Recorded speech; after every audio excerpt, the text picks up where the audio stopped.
Good evening. I'm Ben Hickey, Interim Director. Thank you for joining us for what I'm sure will be an excellent conversation. I'd like to begin with just a few important points. Our conversation is being recorded, so please turn the ringers to your phones off. Also, copies of Dauntless are available for sale downstairs in the bookstore. Immediately following the conversation, Paul Hilliard and contributing author Ken Stickney will be available to sign your books right around the corner in Gallery C. And before introducing this evening's moderator, I'd also like to take a moment to recognize some important people. So if you're here and it applies, please raise your hand. Thank you to the Hilliard Society and Board, as well as the Advisory Board, and our Hilliard Art Museum membership. So if you're a member, thank you very much. I do love events because we come together as a community. The next big event we're doing will be opening reception on the 2nd of February for Sitting with George Rodrigue. It's a Rodrigue retrospective down in the big gallery. I'm very excited about it. I'd also like to extend a special thanks to Badger Oil for making this event special, and to Acadiana Open Channel Community Media for live streaming and recording this event. And most importantly, I'd like to thank Paul Hilliard for your leadership and vision. And I have two announcements. One I had scripted and one is unscripted. So unfortunately, Rob Citino wasn't able to make it tonight. So Jeremy Collins, the Director of Conferences and Symposia at the National World War II Museum, will be the moderator this evening, so I'm really looking forward to that. And then due to a late-forming technical difficulty, we'll have one microphone, so just be patient while that happens. But with no further ado, here's Jeremy Collins. Thank you very much, Ben. This is now our third official partnership with the Hilliard Art Museum. We did a wonderful symposium on Winston Churchill when his art collection was here, his personal art that he did. That was fun. It was very fun in the pre-COVID days. We didn't know how unfun it was going to get. Then we had the pleasure of coming back here this February, I believe, for the Tom Lee exhibit, where we had another co-partnered symposium with the art exhibit that was here. Tom Lee is great. It's actually part of what we'll talk about today with the horror of the Pacific Theater. As Ben said, I'm Jeremy Collins, and it's my job at the World War II Museum to do exactly what I'm doing right now. I've had a microphone glued to my hand for the last 4 days with our international conference on World War II, and I couldn't be happier than being here with Paul, who I've had the honor of, and pleasure, a lot of pleasure, with knowing Paul and traveling with him for the last 15 years with his beautiful bride, Madeline. Thank you for being here, though you were going to be here regardless. So what we'll do is have a couple questions to take you through not just Paul's life, but this book, and see how Paul, as a microcosm, as a giant of a man he really is a microcosm of what America was going through in the pre-war years, interwar years, what we call them at our museum, but also through the war as a young man. And then what did America look like, and what did its men and women who served in any capacity get out of the war? They put a lot into the war, and we're going to hear a little bit about what they got out of the war. As Ben mentioned, we're delighted here to have a contributing author, Ken Stickney. We are going to balance between Paul and Ken, but I've already forewarned Ken, when you have a World War II vet, at least in my realm, we're going to go heavy with the vet. And thank you for being agreeable to that. But Ken's got some wonderfully unique insights to provide based off of his research and contributing to this book. So we'll jump right into it. And Paul, thanks for letting me interrogate you. You didn't have a choice. I've been a microcosm before. Okay, but thank you. Paul, you were born in 1925, sort of on the eve of the Great Global Depression. You grew up in pretty tough circumstances with the Depression, with the Dust Bowl, and living on the farm. Though you suffered through these hardships, you feel it sort of built who you might become later on. Can you tell us about your childhood? Can you tell us about your family? Can you tell us about those formative years? And as you do, I'm going to flip through some of the slides that we have up on the screen. This is it. This is the microphone. Yes, sir. And I'll remind you to speak into it. I'm amazed we won the war. I mean, well, let's just say the World War II generation.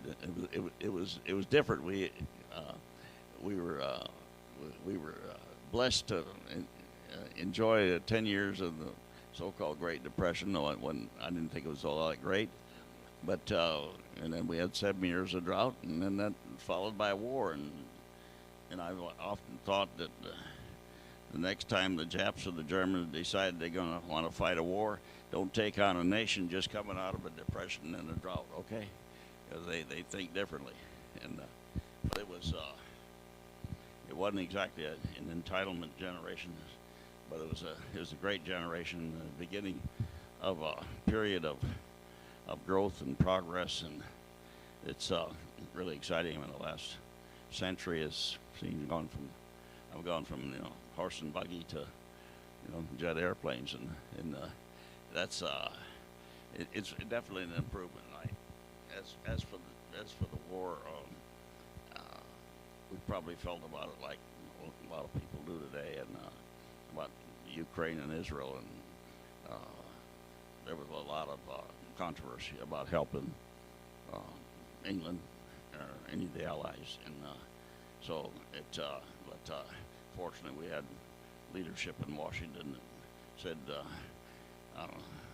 these guys are up to no good, and we're going to get prepared, and so we did finally get prepared. But the war started when we weren't prepared. Let's say. So, Paul, I've pulled up some photos to your right here. We've got a picture of you in front of your family home. That's you on the front row left side, correct? And tell us a little bit about your family before we get into the war clouds era.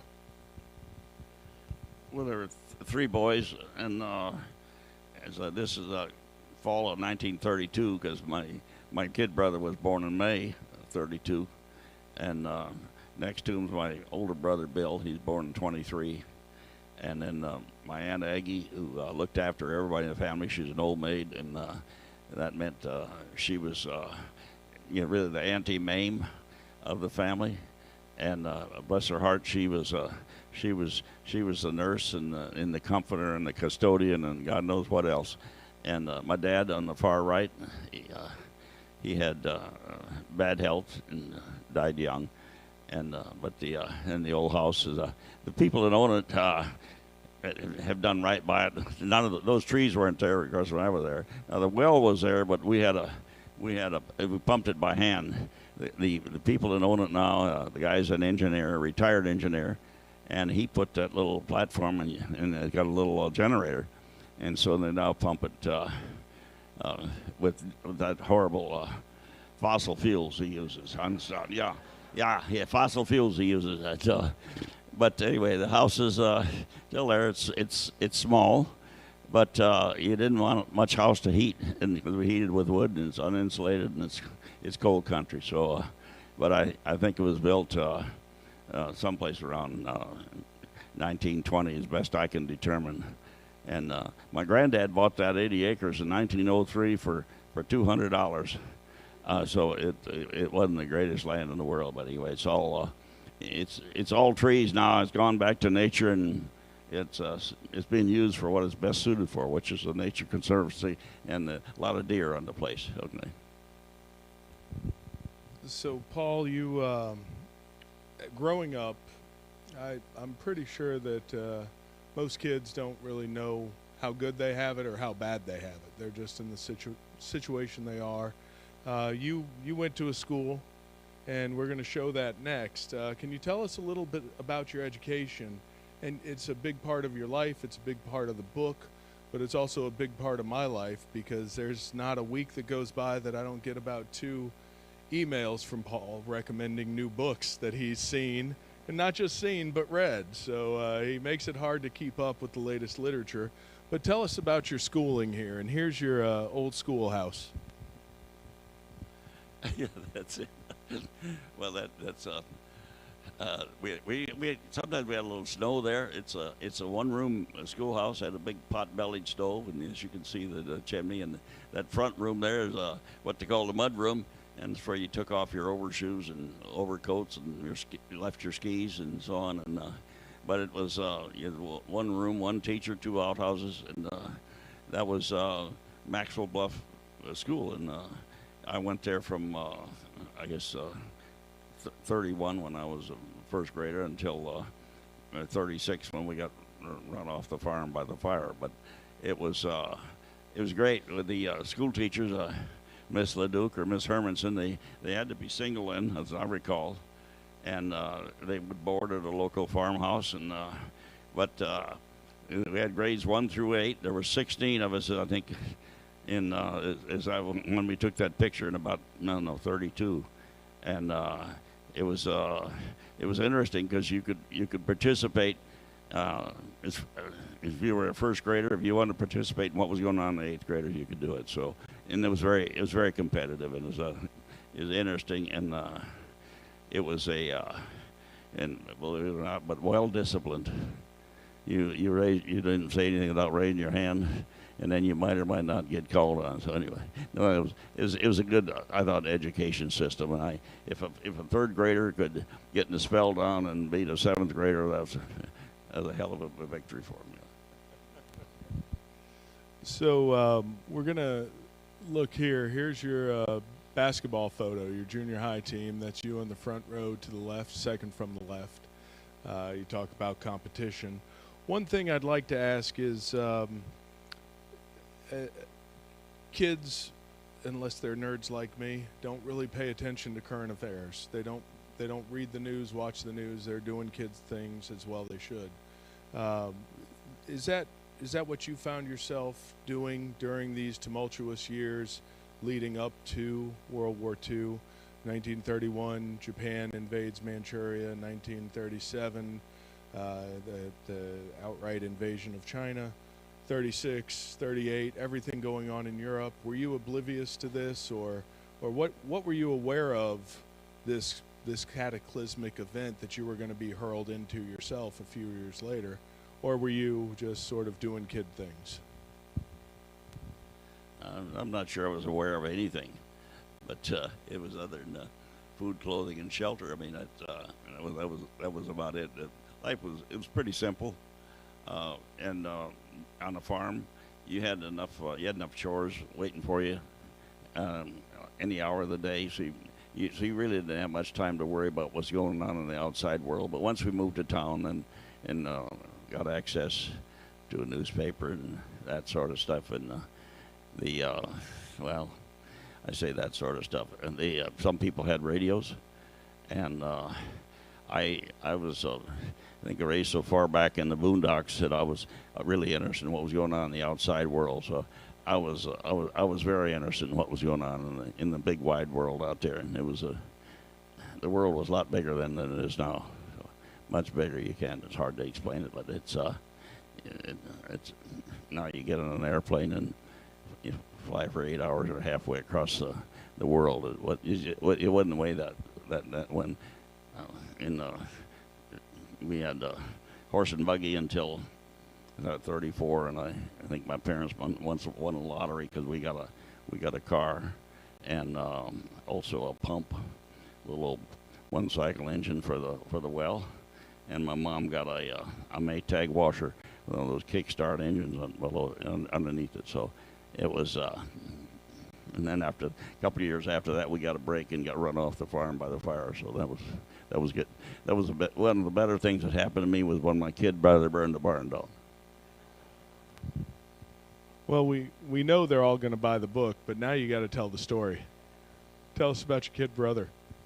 This is where you were on the farm, and then you moved to the big city, which wasn't so big at the time. But how'd you all get there, and why?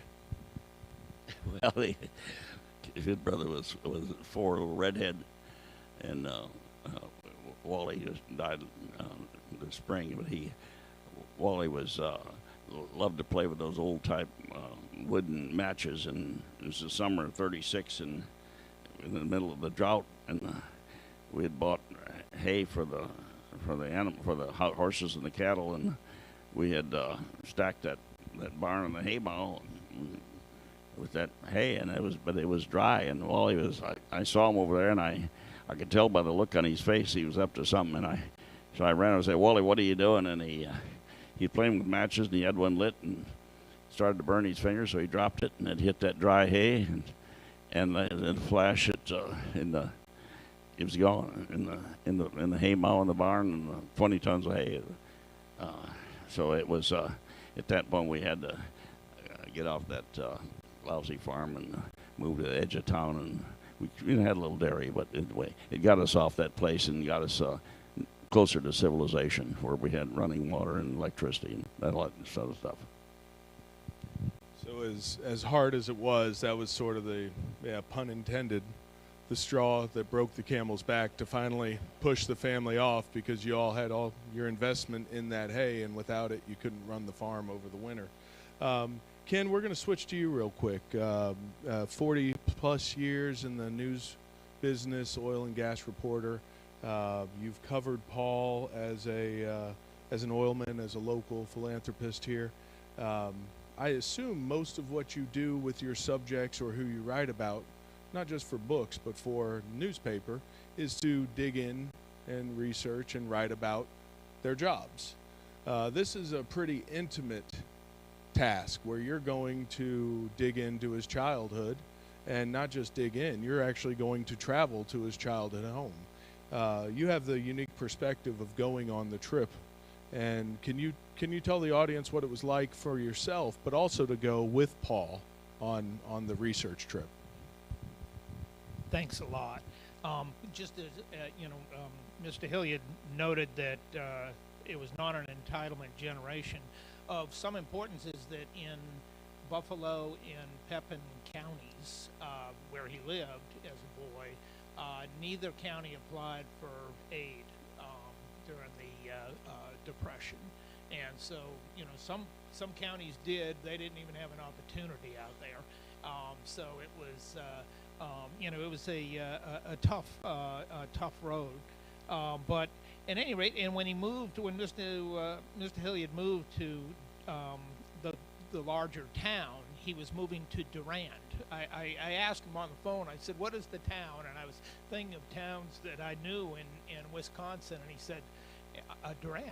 And I said, well, I hadn't heard of Durand. It was 1,500 people, but for Mr. Hilliard in our conversation, he said the school was he went from a one-room schoolhouse with one teacher handling all the grades, to what he called an organized thing, and there was a math department, there was an English department, there were people with expertise in their areas.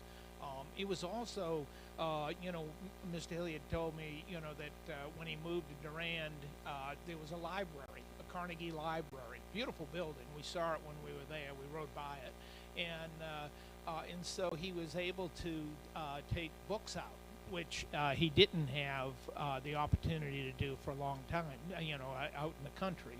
So, we did talk a lot of times. We would, one of the things you do when you interview is you ask somebody questions, and then if it's a long-term project, you might come back later and ask the same question and see if you can jog, the person's memory, which, and we had a lot of memories. He had a lot of memories that, from that time. It was to go back to Buffalo County and see the house. It's about 750 square feet, I think, when we were walking it off, and there was no utilities. There was, so it was very different. When people talk about poverty now and poverty then, it was a very different thing, because there was, there was nothing, and when they talk about safety nets, you know, the safety net was the fact that his mother was a great gardener and could feed the family. And they would, and another safety net was that the family was a very loving family, and they were tight, they were close. And where we went in Buffalo County, that first home, there was no church out there at the time. You know, I believe Mr. Hilliard said that they used to meet at neighbors' houses on weekends and have services. So it really was remote. I know you didn't always walk to school, because in the winter he would use skis sometimes to get to the schoolhouse. So it was an existence that people, you know, when we started this project, we were looking at it, you know, from a local perspective, but it was a, you know, a perspective that people from our state and our community would not have, you know, and even, you know, it would be, you know, something that people who identify as poor, you know, would not have a real, you know, appreciation for. Thank you. And as Ken was talking about with the New Deal and many of these programs, if the local governments didn't agree to contribute some, then the federal government just bypassed it. So that's what we're talking about.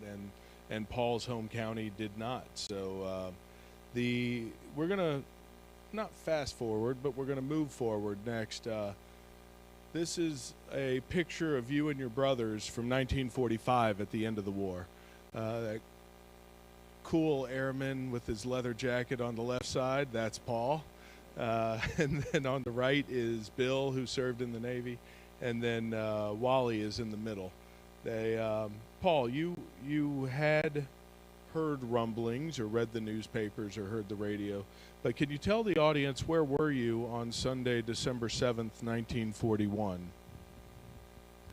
Well, we were living in a rent house in town, and we had the cows and the rental dairy operation right outside of town. But anyway, we were living in town, and I think it was my uncle came in at about noon on Sunday when we were having Sunday lunch, and told us that the Japanese had attacked Pearl Harbor, and which was kind of a misnomer, because they attacked every base on Oahu, actually.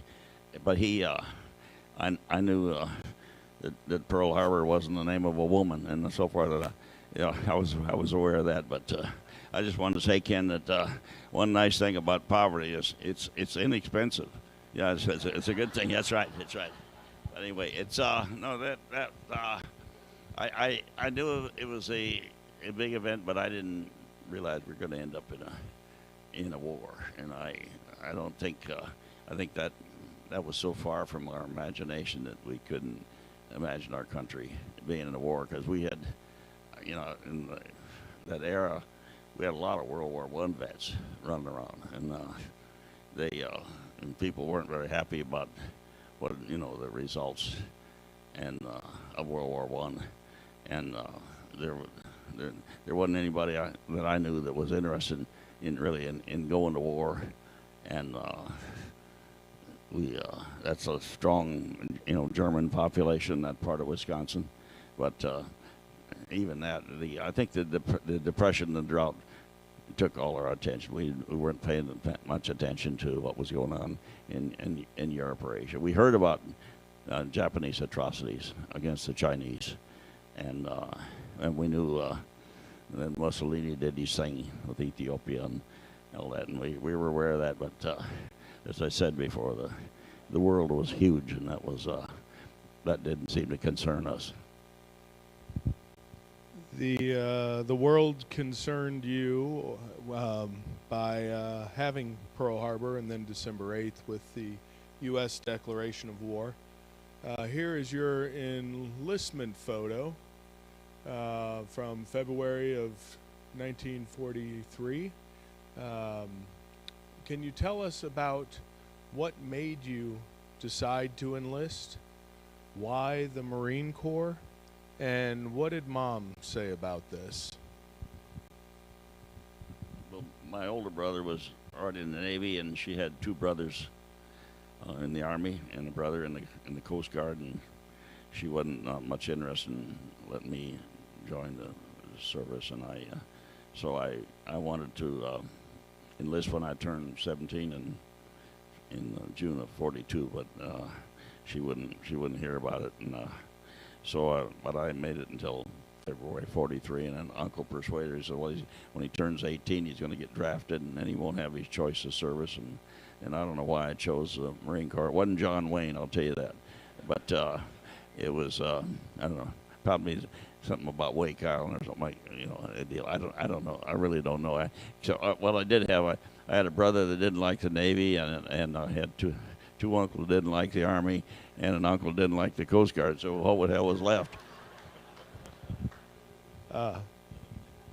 One of the uncles had been based at Fort Polk, and his stories about Louisiana were just unrepeatable. I mean, Well, this is a bit of an inside story because Paul knows Tom Blakey, who was a longtime volunteer at the museum.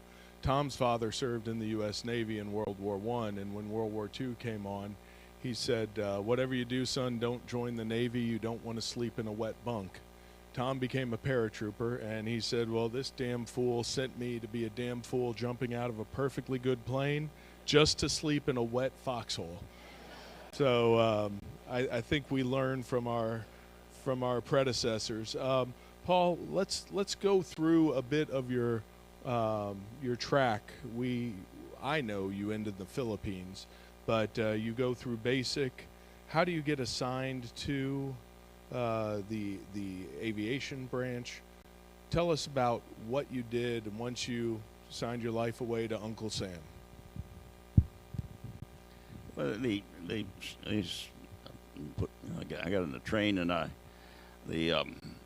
my biggest worry about going off to boot camp was my mother. She was living in Kenosha, Wisconsin, and which is just between Chicago and Milwaukee on the lake, and she insisted on accompanying me to Chicago to the train to go to San Diego, and what worried me most was my mother and me seeing me off, because I saw all these guys on the platform, and then they had their girlfriends seeing them off, and I said, what the hell am I going to do if I get on this thing and there's 2-3 guys that end up in my unit and they see me being dispatched to war by my mother? It's that ain't good. But anyway, it worked out. I didn't know anyone, so they put me on a train to San Diego, and got to see the big wide world of the West, which was intriguing. I don't think I slept. I just looked out the window. And boot camp wasn't all that difficult for a farm kid, but probably improved my standard of living. And they paid me $50 a month and gave me all the exercise and wanted. I didn't have to make any decisions, and they gave me a lot of exercise and fed me, so and gave me clothing. So I didn't find it all that bad. Now, why they sent me into aviation, I have no idea. They just told me when I finished basic that I was going to take a aviation radio and radar aptitude test. And I told them I didn't know anything about either one, and they didn't. They acted like I was hard of hearing, and they said, tomorrow this is what you're going to do. And I did it. They never told me if I passed it, and they said, here's your orders. You're going to Jacksonville, Florida, Naval Air Station, aviation radio and radar school. So I went, and I was in school for, I don't know, probably a year, nearly a year, and in Jacksonville, and in radio and radar, and then gunnery school, and then operational training, which we took in the big flying boats and firing at aerial targets and that, and then a couple of weeks leave and went back to San Diego and wait orders, and in late '44 they put us on the ship and sent us to the Pacific. So we'll have a number of photos up here. As you can see from the caption, Paul's the third row from the bottom, fourth from the left. I'd walk across and point, but then I'd block for y'all. This is your two grandmothers, not your mother seeing you off, but your two grandmothers about a year after you enlist, before you actually ship out. And then this is you in your uncomfortable but familiar position that you got to know over 40 plus missions in World War II. This is the SBD Dauntless dive bomber. Paul corrected me last time. You don't drop your bombs, you deliver your bombs. The SBD had a slingshot underneath it that would sling the bomb on the target as you're going at a pretty steep angle, and then you'd have to climb out of it. And I don't know if Paul remembers telling me this story, but he said my war was pretty boring except for about 45 seconds every mission when we climb out of that dive. But you ship overseas and you go to a faraway land. It's you end up in the Philippines. It is not comfortable. You're going on combat missions, but like this next picture here, there is some fun times. Here's the bar, the Dauntless dive, and we've got a couple other with you and your chums that I'll flip through. Can you talk about, we always think of John Wayne, as you referenced earlier, but talk about what it was like, because it wasn't all combat and it wasn't all harrowing all the time. What was it like to be halfway across the world with other 18, 22-year-old men? A lot of it was boring and a lot of waiting, and so we didn't fly for, I don't know, probably the first 4 or 5 months. We were in training in the Solomons, and then they put us on an old ship. I think it was an Australian cattle ship, and I knew what it had been used for because I had been a farm boy. Okay, so I could tell, and so we were on that thing for, it must have been a month, and went to some parts of New Guinea, and ended up in a staging area at a coral atoll called Ulithi in Western Pacific, which is not exactly a household word, but anyway, they had a huge fleet there, and we joined a convoy for the trip to Luzon, which is the big island containing Manila, and they had scraped out an airfield out of a rice field, and they put us in this. I guess we were already assigned to a squadron, but they put us in there. Said they told us what we were going to be doing, and we none of us had ever been in a SBD Dauntless before. None of us had ever sat in the back seat or fired the guns from there. But anyway, said I remember one of the guys saying, "Well, do we get any training or something like that?" And the big ugly sergeant said, "Hey, you dumb SOB, you went through gunnery school, then you can learn on the way to the target." And and they had let's say high expectations, but which was reasonable. That's the way we had to learn it, and it worked out fine. But as far as the missions, it was sweltering hot. It was like Lafayette in August, but all the time, and it was. But by the time you get to about 13,000 feet in an open cockpit, it was really cool. So, and I didn't particularly care for that. So, and as far as that was, we were tactical. We were flying like airborne artillery for the Army, and so we'd take off and circle the target and wait until we ground control people assigned a target, and then we'd dive. But it's the dive, the first one was worrisome, but after that I said, my God, that's the only way you get warm. And you had about 25, 30 seconds in a dive from 13,000 feet to pull out, and then you got warm and you got to go home. So after that, I never I look forward to that dive and said, get the hell out of here. That means we go home. The Goldilocks dive, where it's not too cold, not too hot. We'll flip here real quick. Ken, if I can throw it to you here.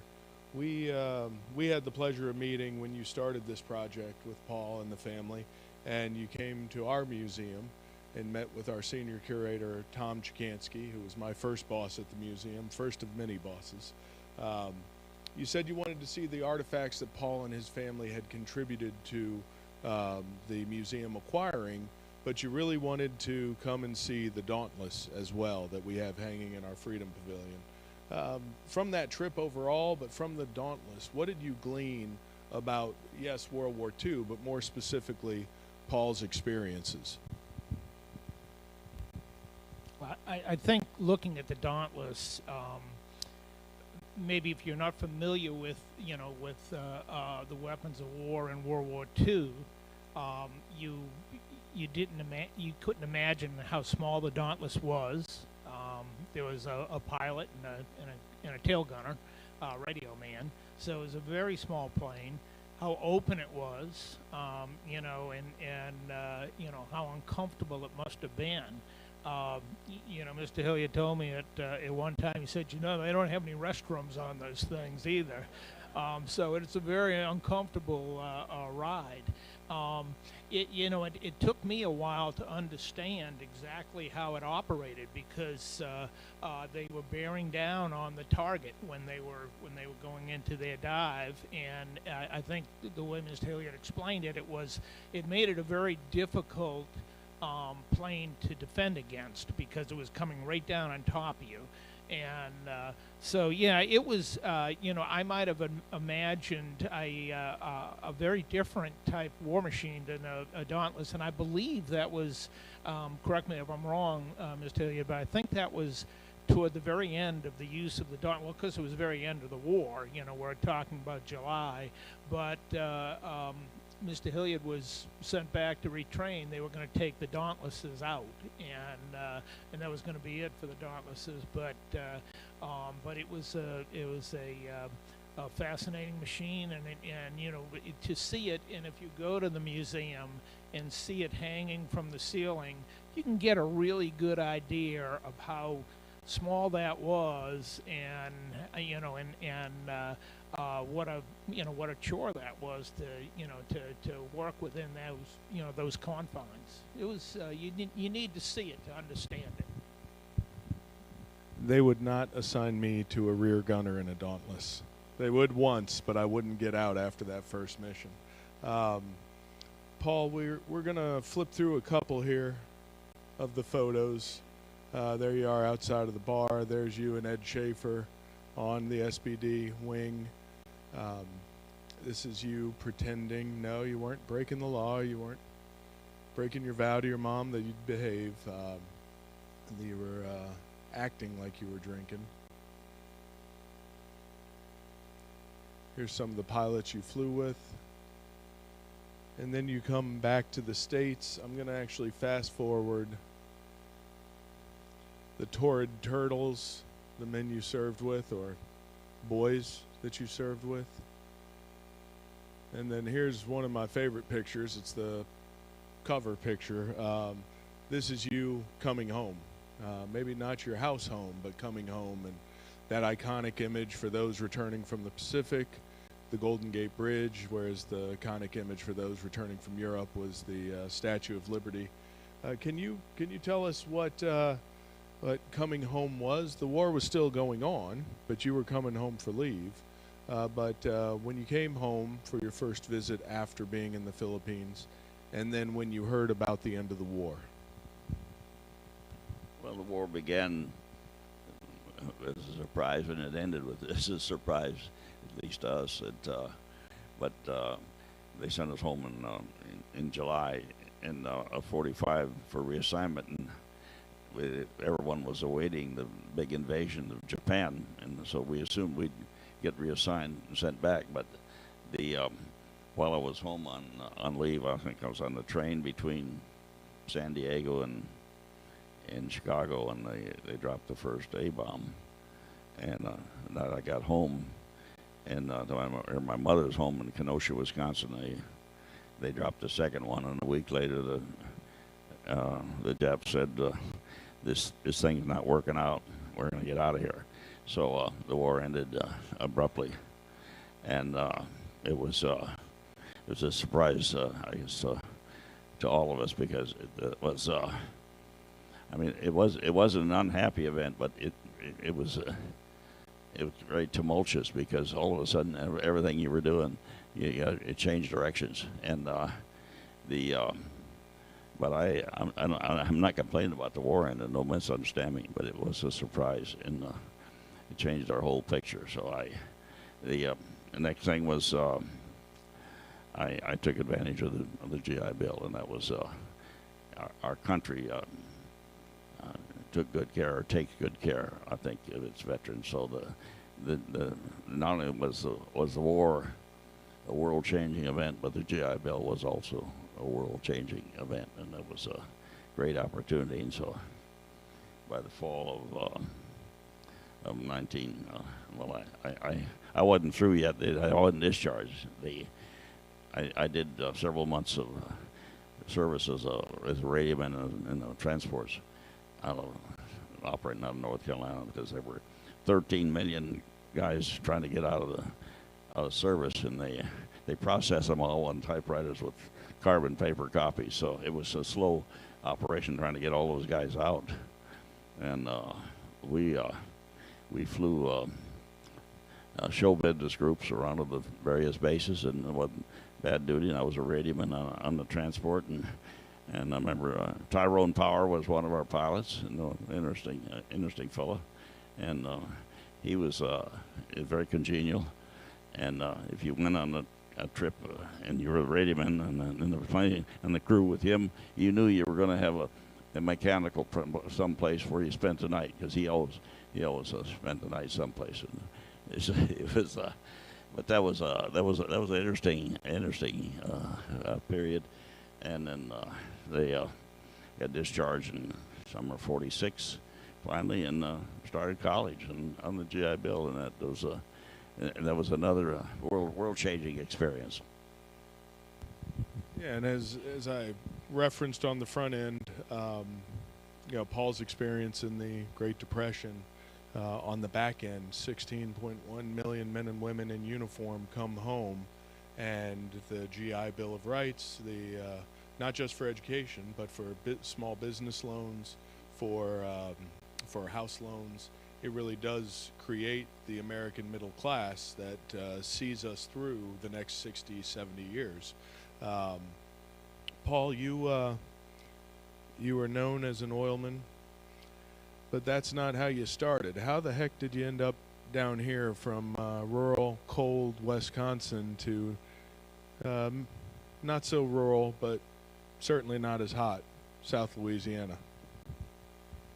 I was kind of slow figuring out I didn't like cold weather, and I was at Wisconsin University Extension in Kenosha for first year, and then out to upstate New York for a year, and then that was enough of winters. I'd been based in California and Florida and North Carolina and then overseas, and I said, we don't have to.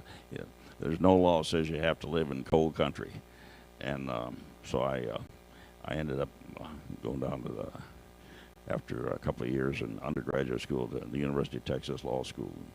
I finished at law school in '51, and the Chevron, or the forerunner of Chevron, called the California, came along and offered me a job in the Land and Legal Department, and the options were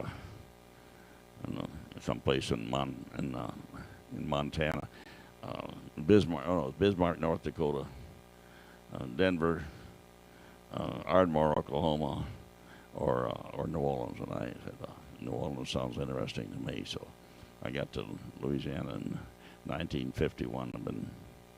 I've been bouncing around here ever since. So it's been interesting, and I worked for 3 years for Chevron, and then I offered a better job with H.L. Hunt, and I worked for them for almost a year until they told me they didn't need me anymore, and they didn't think it was going to work out, and in other words, they fired me, and so I was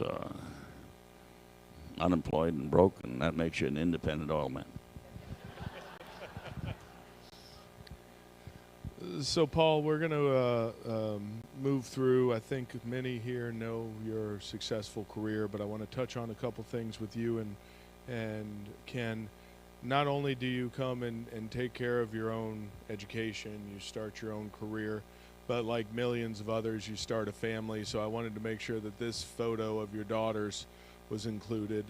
Is there anything you want to say about the family, and or maybe not? Maybe I shouldn't give you the mic.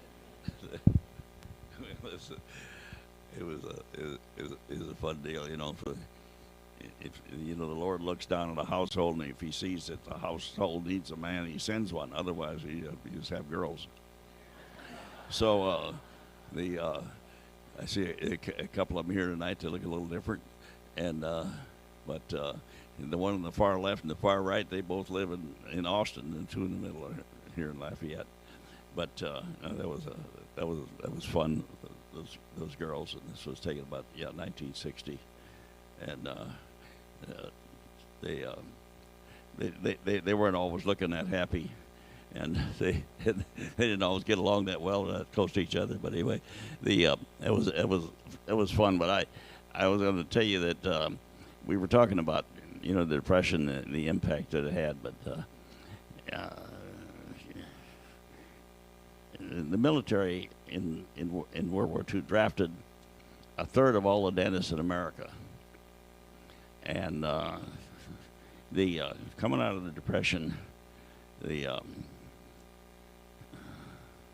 healthcare was almost non-existent, and so there were a lot of health problems. And I think in the early draft, nearly 40% were rejected, and they later said I think they filled over 15 million teeth. They filled I think 68 million, and made over 2 million sets of dentures. And early in the war, they were pretty picky. You had to have 12 teeth, or they reject you. Later on, they take you with no teeth and make you a set of dentures. And by 1944, the military was short of men, and they'd take them, no trigger finger, one eye. They said they no longer tested your eyes; they just counted them. And if you had one, you're in the military. And but it was a war. I was surprised to learn that the average age was 26, but we were all teenagers. I know they said that by mid 1944, the troops arriving in Europe were over half were teenagers. So it was at least in our end of the war, it was very young. I don't remember any guys older than 22 or 23 with. Our communications officer was I think 36. And he was the oldest guy in the air group, other than the commander. But it turned out to be a young man's war. But it was it consumed not a lot of human resources, but a lot of other resources.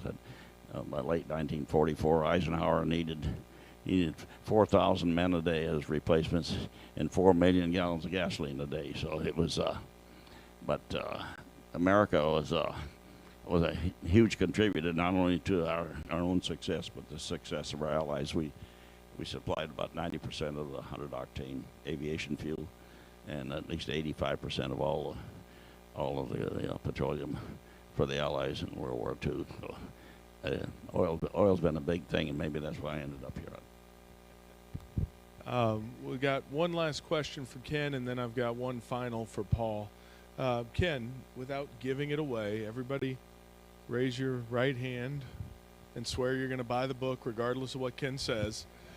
What's the one piece about this project that really just sort of blew you away, that you didn't know, whether it was about the war or America that Paul grew up in, or his career that, oh wow, after covering him for decades, I had no idea? What's that one thing that for you, and it can be different for others, but what did you come away with that is sort of an aha or wow moment? Well, I think one thing that stays with me is the resilience of people who are in the war, not just before the war, not just on the farm, not just but not going through college, on the GI Bill.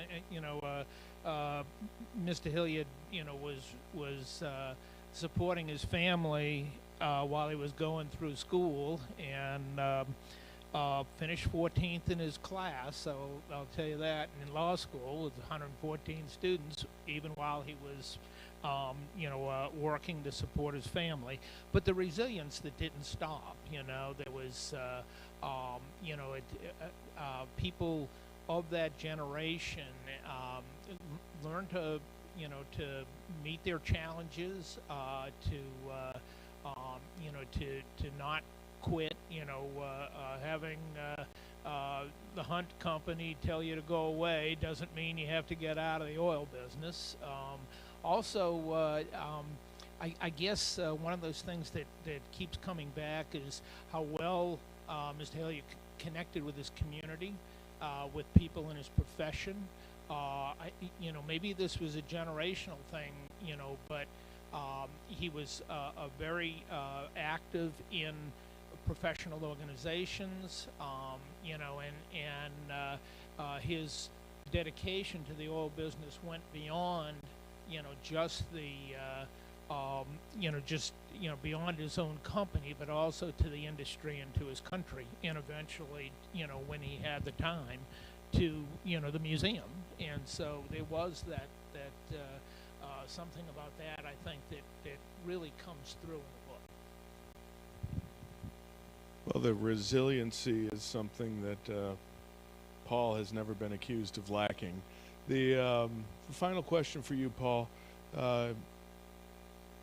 You've had your phase of service to our country. You've had your phase as career oilman. You've had your phase as family man. And you've had this really impactful phase as philanthropist. I probably wouldn't know you. Maybe I'd know of you if it weren't for all you've done for our museum in New Orleans or for this museum here. Can you tell us what is that spark for the Hilliard Art Museum, the World War II Museum? What is this about education and culture that's so important to you? Well, the National World War II Museum is, I think, more of a logical outgrowth of my service, and I've been on the board of trustees since, I don't know, 2004 or something like that. But I went to the 60th anniversary trip to Normandy about 20 years ago, and that was I was hooked in, and I also had been down to the museum before it was a museum, when they had the Eisenhower Center at the University of New Orleans, and I realized that the war was composed of hundreds or thousands of small battles, and that there was a lot of interest in, because for 40 years after the war, we just forgot about it. You had to make a living, raise your family, and get on with life. And then after probably the mid 80s, and about when Stephen Ambrose began to write and became a very popular historian, we began to realize the war kind of came back, and that we had been in a huge event, in the most almost hard to imagine event that killed, I don't know, 65, 70 million people, and involved 16 million Americans. And it was, to me, I didn't know anyone, even in college, I knew very few that hadn't been in service, because that whole generation wore a uniform sometime, and there were 16 million of us sometime between 1940 and 1946, and plus 200,000-300,000 women. And so it was, we were a nation then of less than half the population we have today. So if you really get down into the statistics, it looks like about half of the age-eligible, able-bodied men in America wore a uniform sometime between 1940 and 1946. So it was, being in service was the normal thing, not the unusual. So, and I was, I'm grateful for the experience, and it was a hardening and interest. You know that by the time I was 21, I had been through the depression, the drought, and the war, and so I had a lot for which to be grateful, and I still am. And I think all Americans. Tom Brokaw wrote that book called The Greatest Generation. I think it ought to be called the most grateful generation, because the country's done a lot for us and given us a lot of opportunity and offered us that precious commodity, which is irreplaceable, and that's called freedom. And it's been wonderful to all of it, and a great blessing to be in America. Oh, that's a great way to end it. Paul Hilliard, thank you very much. Ken Stickney.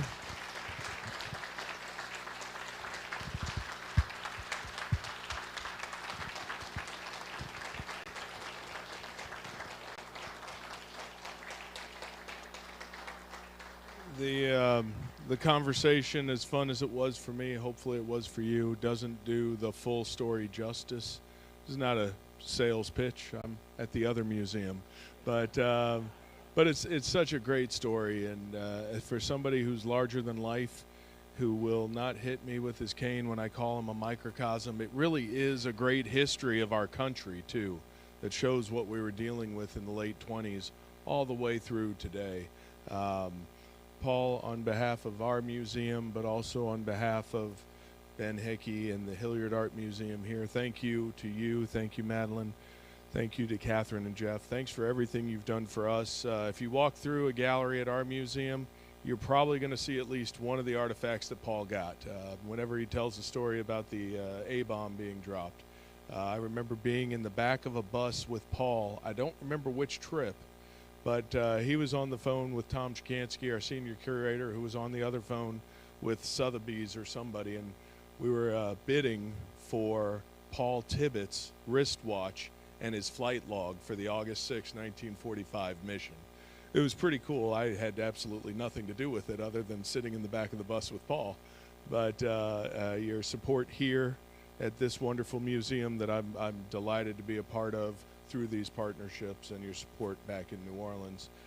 Thank you, Ken. Thanks for making this story more accessible, more available, and digging deep. For once, Paul probably didn't mind a reporter digging into his life. So Ben and Reagan, Skip and the team, everyone who attended, thank you very much. We will be doing book signing. What we'll also do is run through the PowerPoint, because there's a lot of slides. These are all images in the book. And I got a little distracted listening to Paul. So we'll run through the slides, and you can see some of the other later career images of Paul. Unless Ben, my boss, has anything to say, I will thank you all one last time. And I'll take that. I don't get that at my home. Thank you guys very much. Buy the book. Paul and Ken will be here to sign it right outside the gallery, and be back for that February 2nd event. February 2nd? God, I'm good. Thank you very much. Have a good night and be safe.